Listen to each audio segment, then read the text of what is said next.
Halo Sobat Cuan, jumpa lagi dengan saya di Cerita Saham. Saya ucapkan selamat pagi, selamat siang, selamat malam dimanapun Sobat Cuan menonton video ini. Pada video kali ini saya akan cerita saham IPO NICE atau NICE yang akan listing dalam waktu dekat ini.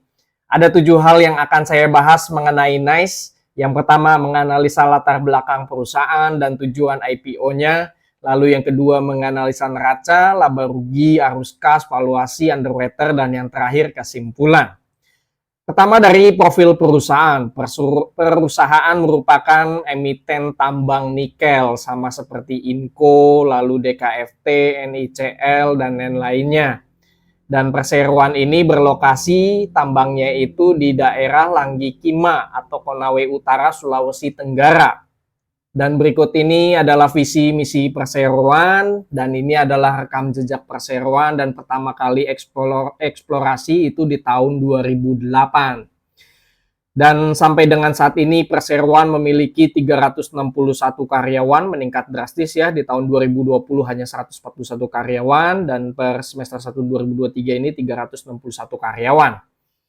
Dan ini saya rangkum mengenai kinerja perseroan, pertama dari sisi produksi, penjualan, lalu profitabilitasnya juga, dan lain-lain. Ini rangkumannya.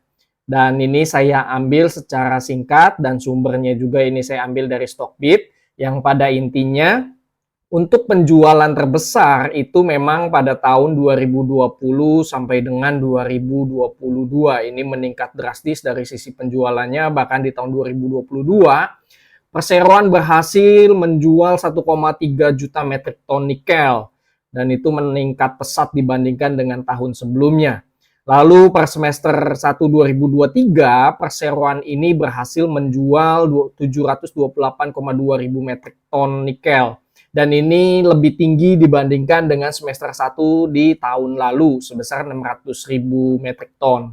Lalu dari sisi pendapatannya sayangnya untuk di semester 1 2023 ini ada penurunan dibandingkan dengan tahun lalu. Padahal dari sisi penjualan nikelnya itu lebih tinggi di semester tahun ini. Yang artinya bahwa perseroan itu mengalami harga jual yang lebih rendah dibandingkan dengan tahun sebelumnya.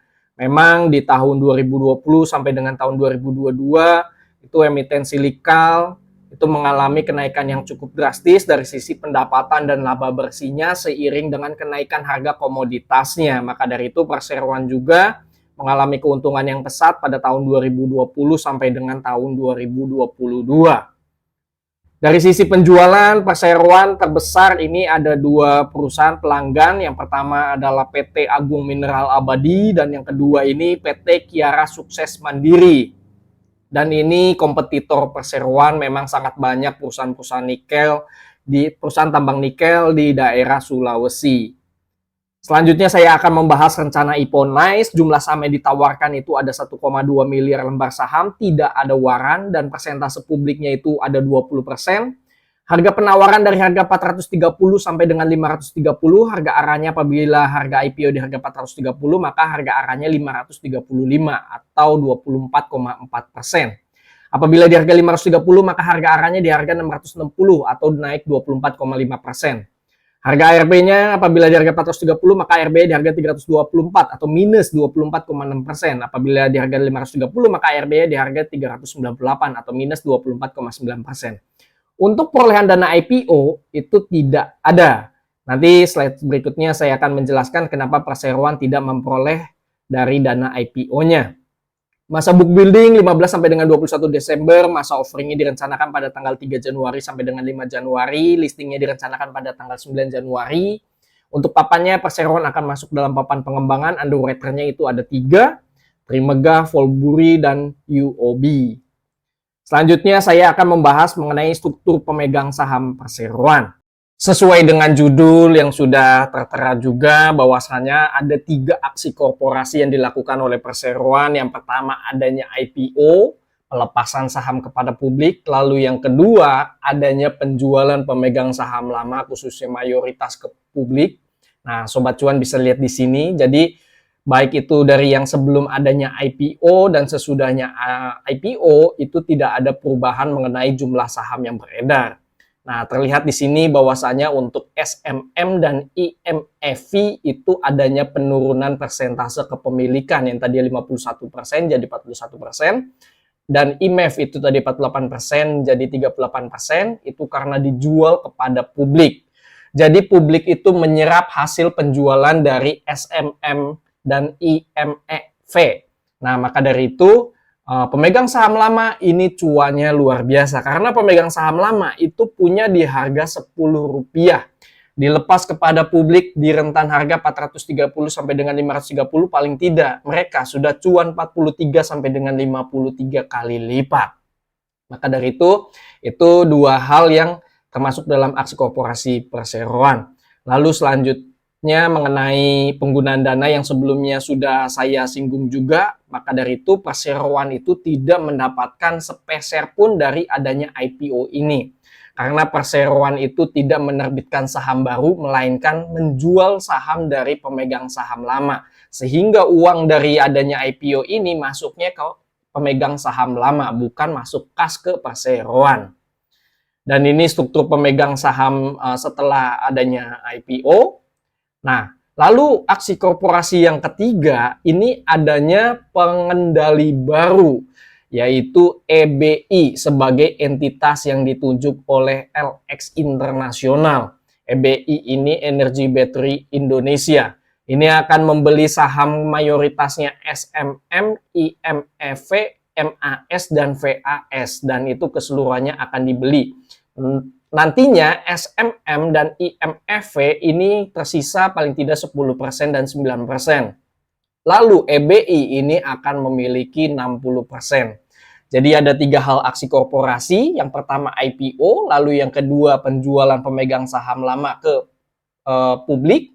Lalu yang ketiga adanya perubahan pengendali karena pemegang saham mayoritas sebelumnya melepas ke sebagian besar sahamnya itu ke EBI Energy Battery Indonesia sebagai entitas anak yang ditunjuk oleh LX Internasional. Dan ini adalah susunan pemegang saham setelah adanya pengendali baru. Dan pengendali barunya ini beli sahamnya juga itu sama di harga IPO. Dan yang saya bingungkan juga mengapa LX ini berani untuk membeli sampai dengan 43 sampai dengan 53 kali lipat. Pilihannya antara dua. Antara memang pengendali yang sekarang ini jago dalam hal bernegosiasi sehingga LX ini mau untuk membeli saham perseroan, atau yang kedua perseroan ini emang memiliki masa depan yang cerah sehingga LX Internasional ini berani membeli sampai dengan 43 sampai dengan 53 kali lipat dari harga nominalnya pemegang saham lama. Dan LX Internasional ini siapa? LX Internasional ini sebenarnya kita kenal itu sebagai LG Internasional. Mungkin kalau kita yang orang awam itu LG perusahaan elektronik gitu ya, berganti nama menjadi LX International Corporation pada bulan Juli 2021. LX International Corporation didirikan pada tahun 1953 dan berkantor pusat di Seoul di Korea Selatan. Dan ini secara sederhana atau secara singkat gambarannya susunan pemegang saham, baik itu sebelum adanya IPO, dan sumber ini, tabel ini saya ambil dari Stockbit. Lalu berubah kepemilikan saat IPO-nya, SMM dan IMEV ini melepas 10% dan 10% untuk publik. Sehingga kepemilikan setelah IPO, SMM 41%, IMEV 38,2%, MAS 0,4%, VAS 0,4%, dan publik 20%. Lalu selang paling tidak 5 hari setelah adanya IPO, itu adanya perubahan kepemilikan saham lanjutan, adanya EBI itu masuk 60%, membeli saham dari SMM, itu mengambil 30,57%, mengambil saham dari IMEV, mengambil saham dari MAS, dan mengambil saham dari VAS. Sehingga porsi kepemilikan akhir nantinya sesudah keseluruhan aksi korporasi menjadi EBI memegang 60%, SMM 10,4%, IMEV 9,5%, dan publik 20%. Untuk lock-up period, sampai dengan prospektus ini diterbitkan, tidak terdapat pihak yang dilarang sehingga tidak ada lock-up period. Namun, untuk pemegang saham pengendali, yaitu EBI nantinya, sesudah jadi pengendali, maka EBI ini secara sukarela adanya lock-up period selama 12 bulan. Berikut ini adalah profil dari Dewan Komisaris Perseroan, dan ini profil dari Dewan Direksi Perseroan. Namun nantinya setelah adanya pengendali baru, yaitu EBI, susunannya menjadi seperti ini. Selanjutnya saya akan menganalisa neraca perseroan. Pertama dari total aset perseroan. Nah, dari total aset perseroan di sini ada kenaikan yang signifikan. Dari yang tadi 2020 87 miliar, jadi naik signifikan di tahun 2021 168 miliar, naik 100%. Nah, kenaikan ini disebabkan karena naiknya di bagian aset lancar dari yang tadi 54 miliar jadi 136 miliar. Hal ini disebabkan karena naiknya kas tarakas dari yang tadi 2,9 miliar jadi 57 miliar. Lalu dari sisi piutang juga di sini dari yang tadi 2,9 miliar jadi 48 miliar. Untuk per semester 1 2023 total aset perseroan ini ada 265 miliar. Lalu kita coba telusuri kenaikan asetnya ini dari mana? Apakah dari pos liabilitas kah? Atau dari adanya penambahan modal dari pemegang saham? Atau memang murni dari kinerja perseroan dari sisi pendapatan, penjualannya, dan laba bersihnya. Dari sisi liabilitas di sini tidak ada terlihat kenaikan yang signifikan, ditambah juga perseroan tidak ada utang bank untuk mendongkrak dari neraca perseroan. Lalu dari sisi penjualan, nah di sini terlihat bahwa perseroan memang memiliki peningkatan penjualan yang drastis. Dari yang tadinya 103 miliar di tahun 2020 meningkat jadi 100%, paling tidak ini di 259 miliar dan mampu mencetak laba bersih sebesar 47 miliar. Dibandingkan dengan tahun 2020 ini rugi 13 miliar. Nah, dari sisi aktivitas operasi juga arus kasnya bisa terlihat di sini di tahun 2021 memang perseroan ini memiliki uang masuk dari aktivitas operasi yang lumayan besar, yaitu sebesar 56 miliar rupiah. Oleh sebab itu, aset perusahaan juga itu mengalami kenaikan yang signifikan.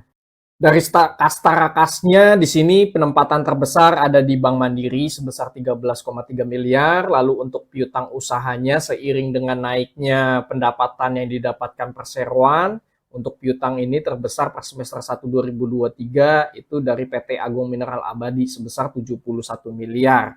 Untuk liabilitas perseroan memang ada kenaikan, namun kenaikannya ini tidak terlalu tinggi dibandingkan dengan kenaikan aset perseroan, dan untuk liabilitasnya ini memang untuk terbesar itu dari liabilitas jangka pendek, khususnya di bagian utang usaha seiring dengan meningkatnya pendapatan perseroan kontrak dengan pelanggan, maka dari itu utang usaha perseroan juga meningkat dari yang tadinya hanya 6,8 miliar dan per semester 1 2023 ini jadi 38 miliar. Dan bagusnya perseroan ini tidak perlu adanya sokongan utang bank untuk bisa melakukan ibaratnya modal kerja ataupun belanja modal yang dilakukan oleh perseroan.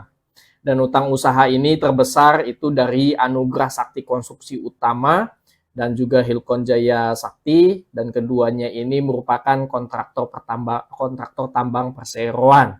Dari sisi ekuitas di sini terlihat adanya penambah modal saham sebesar 1 miliar dari yang tadi 29 miliar jadi 30 miliar. Di tahun 2023 di sini ada peningkatan modal saham drastis signifikan sebesar 30 miliar sehingga ekuitas perseroan pun ikut meningkat, dan tiap tahun ekuitas perseroan juga meningkat, selalu meningkat. Dan terlihat di sini dari arus kas aktivitas pendanaan adanya penerimaan setoran modal sebesar 30 miliar rupiah. Lalu untuk 30 miliar ini disetor oleh SMM selaku pemegang saham perseroan. Jadi sebenarnya penambahan modal saham ini sudah dalam akta di tahun 2021, namun penyetorannya itu di tahun 2023. Di sini terlihat bahwa perseroan menyetor sebesar 30 miliar rupiah. Dan di adanya IPO ini perseroan langsung melepas sampai cuannya itu 43 kali lipat. Sebelumnya nominal sahamnya itu 1.000, lalu adanya stock split sehingga berubah nominal saham perseroan pemegang saham lama yaitu sebesar Rp10 dan dijual kepada publik dan juga ke LX internasional di harga 430 sampai dengan 530. Dari yang tadinya setoran modal 30 miliar tinggal kalikan saja, jadi 40 kali lipat sampai dengan 50 kali lipat cuan lebar untuk pemegang saham lama. Selanjutnya saya akan menganalisa laba rugi. Dari sisi pendapatan terlihat memang adanya peningkatan yang signifikan pendapatannya dari tadi 100 miliar, 259 miliar, 800 miliar. Namun per semester 1 2023 ini adanya penurunan dibandingkan dengan periode sama tahun lalu disebabkan karena harga jualnya yang lebih rendah dibandingkan dengan periode yang sama tahun lalu. Untuk pendapatan terbesarnya sebelumnya juga sudah saya singgung. Untuk pendapatan terbesar itu dari PT Agung Mineral Abadi sebesar 276 miliar dan sisanya ke PT Kiara Sukses Mandiri. Lalu untuk laba bersihnya juga di sini perseroan mengalami peningkatan dari yang tadi ya perseroan membukukan kerugian 13 miliar lalu berhasil turn around jadi membukukan laba bersih 47 miliar, 2022 180 miliar dan di semester 1 2023 ini perseroan berhasil membukukan laba bersih 40 miliar. Selanjutnya saya akan menganalisa arus kas perseroan.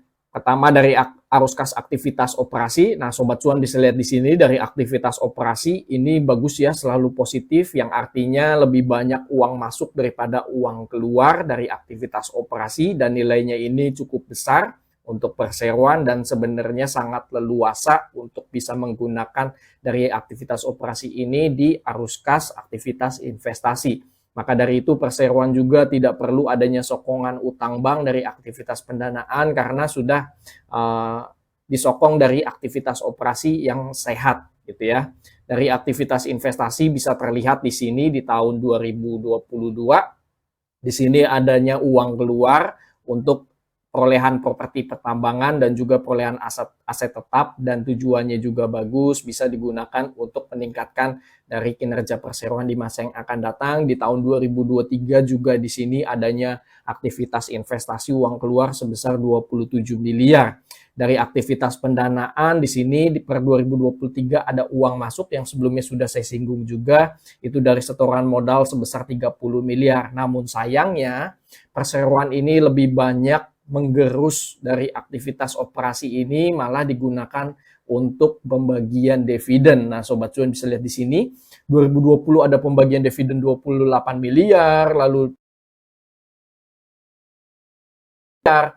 per 2023 semester 1 saja sudah membagikan dividen sebesar 49 miliar. Jadi sebenarnya dari aktivitas operasi ini lebih banyak digunakan untuk aktivitas pendanaan khususnya untuk pembagian dividen. Jadi tergerusnya karena pembagian dividen. Nah, maka dari itu adanya kenaikan neto kas dan setara kas sebesar 12,9 miliar dan kas dan setara kas awal tahunnya ada 31 miliar, maka kas setara kas akhir tahun di periode semester 1 2023 ini di bank ada 44,9 miliar. Nah, Sobat Cuan bisa lihat di sini ya karena tergerus oleh pembagian dividen. Lalu berapa sih besaran dividen yang kita dapatkan? Nah, ini pembagian dividen oleh pemegang saham di tahun 2023 dan historikal dari tahun 2020 memang cukup sering perseroan ini membagikan dividen kepada pemegang saham. Sedangkan kita itu mendapatkan dividen minimum 25%. Padahal kalau melihat rasio yang sudah dibagikan dividen sebelumnya, itu rata-rata di atas 50%. Namun mulai tahun depan kita hanya bisa menerima minimum itu 25%. Lalu coba kita proyeksikan berapa sih dividen nice ini apabila harga IPO-nya itu di harga 430. Ini saya ambil labanya disetahunkan di 2023 81 miliar, paling tidak yieldnya bunganya itu kita dapat 0,7% per tahun.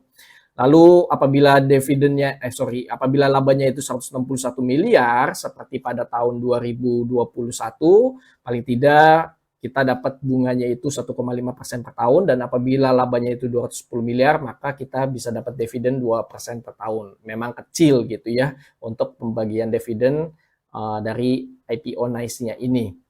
Selanjutnya saya akan membahas mengenai valuasi.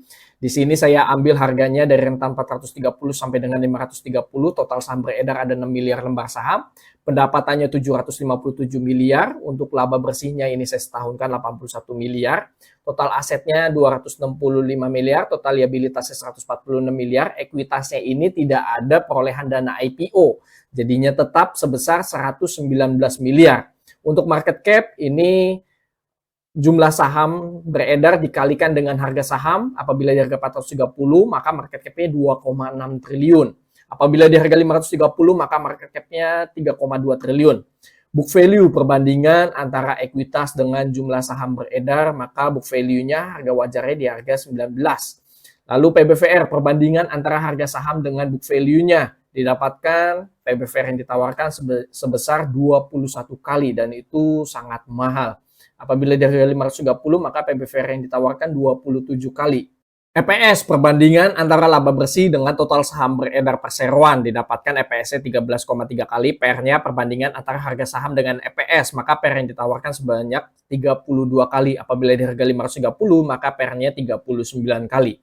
ROE-nya ini sangat besar, perbandingan antara laba bersih dengan ekuitas perseroan 119 miliar dan laba bersih perseroan 81 miliar. Maka dari itu ROE-nya 68%. Ini ROE bisa tinggi juga dikarenakan ekuitas perseroan juga meningkatnya tidak terlalu tinggi dikarenakan tergerus karena adanya pembagian dividen.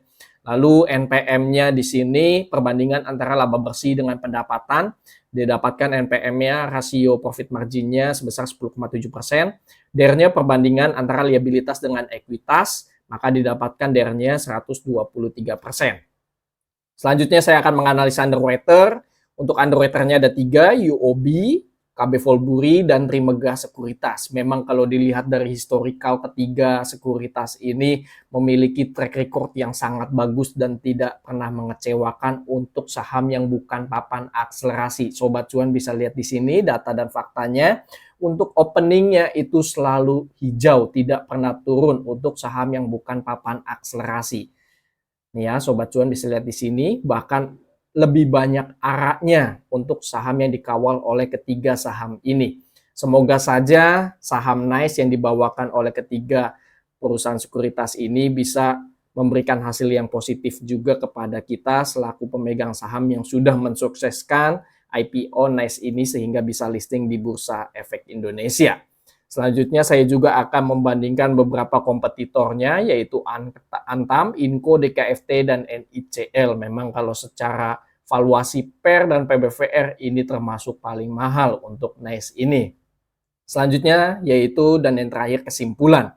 Kesimpulan rencana IPO, NICE secara bisnis itu masih punya ruang bertumbuh. Terlebih perseroan ada rencana perubahan pengendali ke LX internasional yang diharapkan dapat meningkatkan lagi kinerja perseroan di masa yang akan datang. Ditambah saat ini sentimen kendaraan listrik dan banyaknya investasi pabrik baterai diharapkan dapat meningkatkan permintaan dan harga nikel ke depannya. Nah, secara penggunaan dana IPO tidak ada dikarenakan perseroan tidak menerima sepeser pun dari hasil IPO karena saham yang dilepas bukan saham baru dari perseroan, melainkan dari penjualan saham pemegang saham lama. Jumlah saham yang ditawarkan untuk publik termasuk kecil, yaitu sebanyak 6 juta lot. Terlebih tidak ada waran sehingga tidak ada kompensasi cuan dari waran yang dapat mengakibatkan penurunan dari saham. Tidak ada lock-up period untuk pemegang saham lama dikarenakan akan dibeli oleh LX Internasional. Dan setelah adanya perubahan pengendali ke LX Internasional, maka LX Internasional ada lock-up period. NICE akan masuk dalam papan pengembangan. Untuk ringkasan prospektus saya kasih nilai 9,5/10. Kesimpulan laporan keuangan, NICE memiliki laporan keuangan neraca yang sehat seiring dengan meningkatnya kinerja perseroan dan adanya setoran modal dari pemegang saham. Bahkan perseroan tidak ada utang bank sepeser pun di neraca perseroan sehingga nilai ekuitas perseroan tiap tahun selalu naik. Untuk laporan laba rugi, NICE mampu menumbuhkan pendapatan dan laba tiap tahunnya. Bahkan kenaikan pendapatan dan laba perseroan selalu tumbuh di atas 100% dari tahun 2020 sampai dengan tahun 2022.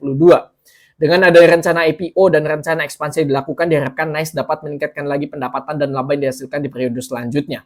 Untuk laporan arus kas NICE sangat sehat. Perseroan mampu meningkatkan arus kas operasi sehingga perseroan sangat leluasa menggunakan kasnya untuk melakukan belanja modal dan modal kerja. Sehingga perseroan tidak butuh sokongan pendapatan dari dana IPO. Sehingga sangat nice untuk perseroan. Namun sayangnya menurut saya yang kurang bagus ialah sebagian besar kas dari aktivitas operasi malah digunakan untuk pembagian dividen pemegang saham. Sehingga kasnya dimakan untuk pembagian dividen bukan untuk ekspansi yang lebih besar lagi, misalnya akuisisi lahan tambang ataupun akuisisi perusahaan tambang nikel lainnya. Terlepas itu semua, hal tersebut memanglah hak pemegang saham yang sudah memajukan perusahaan. Untuk ringkasan laporan keuangan saya kasih nilai 9/10. Untuk valuasi yang ditawarkan sangat mahal Untuk saham IPO sebesar PBV-nya 21 kali dan valuasi PER-nya termasuk mahal sebesar 32 kali. Dengan adanya rencana IPO dan ekspansi yang dilakukan, diharapkan NICE dapat meningkatkan lagi ekuitas, pendapatan dan laba bersihnya sehingga dapat menurunkan lagi nilai valuasi perseroan. Market cap NICE tergolong mahal, yaitu 2,6 triliun dibandingkan dengan ekuitas perseroan hanya 119 miliar rupiah. Untuk ringkasan valuasi, saya kasih nilai 4/10. Untuk underwater, NICE menunjuk PT Trimegah, KB Volburi, dan UOB Sekuritas sebagai underwater. Secara historikal, IPO yang dibawakan oleh mereka sangat bervariatif saat opening market di hari pertama. Akan tetapi berdasarkan historikal saham-saham terakhir yang dibawakan saat opening harganya tidak pernah turun, bahkan sebagian besar sahamnya selalu arah saat opening. Untuk saham yang bukan masuk dalam papan akselerasi. Hal inilah yang bisa jadi stimulus positif untuk NICE. Apakah rekornya masih bertahan untuk selalu hijau saat opening atau tidak? Untuk ringkasan underwater saya kasih nilai 9,5/10. Kesimpulan akhir, saya secara pribadi cenderung ikut IPO ini. Untuk lebih jelasnya nanti ikut atau tidak bisa follow Instagram kami, grup WA, dan Stockbit forum chat. Link semua tersedia di kolom deskripsi. Bagaimana nih Sobat Cuan? Mau ikut IPO NICE ini atau tidak? Bisa isi di kolom chat komentar. Disclaimer on, video yang berisikan data dan atau informasi yang tersedia hanya sebagai bahan referensi dan edukasi, bukan sebagai ajakan. Keputusan bertransaksi, beli, jual, ataupun skip mengacu pada rekomendasi saham dan isi video ini sepenuhnya merupakan tanggung jawab Sobat Cuan. Terima kasih bagi Sobat Cuan yang sudah mengikuti video NICE ini dari awal sampai dengan akhir. Semoga video yang disampaikan bisa bermanfaat bagi Sobat Cuan dan bisa dijadikan bahan pertimbangan untuk ikut IPO NICE ini atau tidak. Sampai jumpa pada cerita saham selanjutnya. Happy trading, happy investing, happy IPO. See you semua. Bye-bye.